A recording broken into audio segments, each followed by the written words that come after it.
नमस्कार बच्चों, कैसे हैं आप सभी। आशा करती हूँ कि आप सभी बच्चे बहुत अच्छे होंगे। तो बच्चों, आज हमारे पास है अध्याय 10 जादुई घड़ी। अब बच्चों, बात कुछ ऐसी हुई कि चार भाइयों में से एक भाई का कुछ सामान चोरी हो गया। उसकी मुर्गियां कुछ गायब हो गईं। अब वो आसपास ढूंढे और हर दिन पर दिन एक मुर्गी कम होती जाए। आखिरकार किस प्रकार पता चला कि कौन था चोर? चलिए देखते हैं हमारे एक्सपर्ट के साथ। हेलो मेरे प्यारे बच्चों, कैसे हैं आप सभी। मैं आशा करती हूँ आप सभी बहुत अच्छे और स्वस्थ होंगे। तो क्या आप सभी तैयार हैं हमारी ये कक्षा शुरू करने के लिए? बहुत अच्छे। आ जाइए बच्चों, अपनी अपनी किताबें खोल लीजिए। आज हम करेंगे अध्याय 10 जिसका नाम है जादुई छड़ी। तो आइए बच्चों, पढ़ते हैं जादुई छड़ी की एक कहानी। चलिए देखिए। देखो बच्चों, एक गांव में चार भाई अलग अलग रहते थे। वे सभी निर्धन थे। निर्धन यानी कि चारों भाई गरीब थे।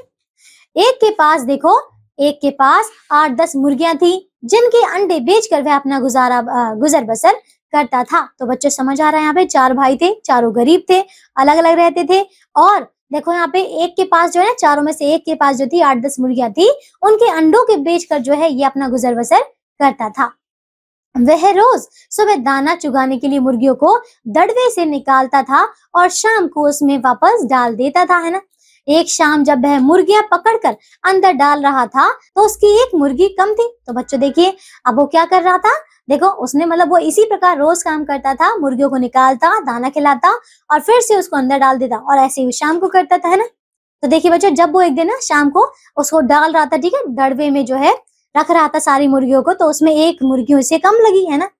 उसने आसपास मुर्गी की खोज की परंतु उसकी मुर्गी नहीं मिली। दूसरे दिन भी उसकी मुर्गी, देखो उसकी एक मुर्गी कम हो गई, है ना। तो बच्चे देख रहे हैं, पहले दिन एक मुर्गी कम हुई, दूसरे दिन भी देखिए एक मुर्गी और कम हो गई, है ना। वह मुर्गियों के ना मिलने से परेशान हो गया, क्योंकि वही तो देखिए उसका वही तो रोजी रोटी थी, है ना। अब देखो, उसने अपने पड़ोसी भाइयों से पूछा, उन्होंने भी कुछ नहीं बताया। तीसरे दिन भी उसकी एक मुर्गी कम हो गई, है ना। वह परेशान होकर काजी के पास अपनी शिकायत लेकर पहुंचा, है ना। तो बच्चों अब देखिए, वो जो बहुत ज्यादा परेशान हो गया, उसकी एक एक मुर्गी रोज गायब होती जा रही थी, है ना। अब देखिए वो कहाँ गया बच्चों, काजी के पास, है ना। काजी ने पूछा, क्या पूछा, तुम्हें किसी पर शक है? तो उसने अपने भाइयों की तरफ इशारा किया, है ना। उसने देखिए बच्चों अपने भाइयों की तरफ इशारा किया, क्योंकि वही पड़ोसी थी, है ना। देखिए बच्चों, फिर काजी ने उसके साथ उसके तीनों भाइयों को भी दरबार में आने का आदेश दिया, है ना। क्या बोला, देखो उसको काजी ने तीनों भाइयों को दरबार में आने का आदेश दिया। अगले दिन चारों भाई काजी के दरबार में उपस्थित हुए, है ना। काजी ने तीनों से पूछताछ की। तो बच्चों अब काजी देखिए अपनी जांच पड़ताल करने लगा। काफी देर बहस करने पर भी उन तीनों में से चोर का पता नहीं लग सका। काजी ने उनको दूसरे दिन आने के लिए कहकर भेज दिया। तो बच्चों देखिए, क्योंकि वो चारों देखिए भाई तो आ गए थे, पर उनसे तय ही नहीं हो पाया कि आखिर चोरी किसने की है। तो उसने बस काजी ने कह दिया कि जाओ, चले जाओ, अभी अगले दिन फिर आ जाना। अब देखिए, अगले दिन फिर चारों काजी के दरबार में उपस्थित हुए। काजी ने उन तीनों भाइयों को कहा कि इस कमरे में मेज पर जादुई छड़ी रखी है ना। उन्होंने इस प्रकार से कहा कि जादुई छड़ी रखी है, तुम तीनों को उस छड़ी को छू कर आना है ना। जैसे ही इस छड़ी को चोर हाथ लगाएगा, वह उसकी पिटाई करना शुरू कर देगी। देखिए इस प्रकार से उन्होंने, हो सकता है झूठ बोला, है ना, झूठ कहा कि वो छड़ी है जादुई और उसको छू कर आना। जो भी देखिए यहाँ पे अपराधी है, जिसने भी चोरी की है, बस उसको ये पिटाई करना शुरू कर देगी उसी छड़ी से, है ना। तो जब तक मैं इस छड़ी को रुकने का आदेश नहीं दूंगा, तब तक वह देखो उस चोर की पिटाई करती रहेगी। इस तरह असली चोर का पता लग जाएगा, ऐसा उन्होंने कहा काजी ने। अब देखो, काजी ने बारी बारी से उन तीनों को अंदर भेजा। उनमें से दो भाई उसे छू कर आ गए। तीसरा भाई जो है चोर था। तो बच्चों देख रहे हैं, तीसरा भाई चोर था। जब वह कमरे में गया तो डर गया। उसने इधर उधर देखा, कमरे में उसके अलावा कोई नहीं था। तो उसने सोचा कि यदि मैं इसे बिना छुए ही बाहर चला जाऊं तो किसी को पता नहीं चलेगा। देख रहे बच्चों, तो देखो उसने क्या सोचा कि अगर मैं इसे ना भी छूऊं तो किसे पता चलेगा, है ना, क्योंकि कमरे में तो कोई और था नहीं। अब देखो, वह उसे बिना हाथ लगाए ही बाहर आ गया। तीनों भाइयों को सही सलामत देखकर सभी उन्हें निर्दोष मान रहे थे, है ना, क्योंकि देखिए किसी को भी तो देखो मार तो पड़ी नहीं थी। आप देखो, काजी ने तीनों को बारी बारी से अपने पास बुलाया। उसने तीनों के हाथ सूंघे और एक को अपने पास रोक लिया। तो देख रहे बच्चों, चारों के देखिए हाथ सूंघे, लेकिन देखिए उसमें से अब जो बच्चों एक था ना, एक को अपने पास रोक लिया।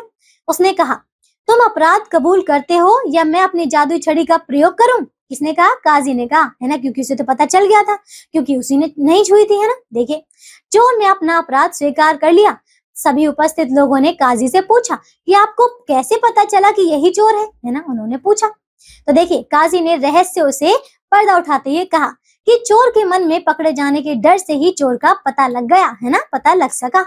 कमरे में रखी छड़ी तो साधारण है, मैंने उस पर इत्र लगा रखा है। तो क्या बोला? काजी ने कहा कि वो जो छड़ी रखी है ना, वो तो बिल्कुल साधारण सी है, उसमें कोई जादू नहीं है, उस पर सिर्फ और सिर्फ मैंने तो कुछ इत्र डाला है और इत्र से ही ये सब पता लग पाया, है ना। देखो, उन दोनों भाइयों ने तो इसे छुआ, परंतु इस चोर ने पकड़े जाने के डर से इसे नहीं छुआ, जिससे उन दोनों के हाथ में इत्र की खुशबू थी, क्योंकि उन्होंने छू लिया था इत्र को, है ना। पर इसके हाथ से इत्र की खुशबू नहीं आ रही थी, है ना, बस इसी वजह से यह पकड़ा गया। तो बच्चों देख रहे हैं यहाँ पे किस प्रकार काजी ने उन चारों भाइयों में से देखिए चोर का पता लगा लिया, है ना। तो ये थी बच्चों हमारी कहानी, जो कि अब पूरी हो चुकी है ना। आपको मजा आया? बहुत अच्छे। आइए अब हम पढ़ते हैं कि हमें इस कहानी से क्या शिक्षा मिलती है। देखिए, सच्चाई कभी छिपती नहीं है। अपराधी चाहे कितना भी चालाक क्यों ना हो, उसके मन का डर उसे बेनकाब कर ही देता है। तो बच्चों समझ आए? देखिए इस कहानी, देखिए ये कहानी हमें यही बता रही है कि चाहे देखो अपराधी कोई भी हो, कितना भी बड़ा हो या फिर कितना भी चालाक हो, लेकिन उसके मन में देखिए जो डर बैठ जाता है ना, वो उसी से वो अपना पर्दाफाश कर देता है, उसे देखिए फिर सबके सामने आना ही पड़ता है। इसीलिए कभी कोई भी देखिए यहाँ पे अपराध मत कीजिए, कभी कोई चोरी मत कीजिए, जिससे कि आपको दूसरों से भागना पड़े, नजरें चुराना पड़े, है ना। तो ये थी बच्चों हमारी कहानी, अब पूरी हो चुकी है।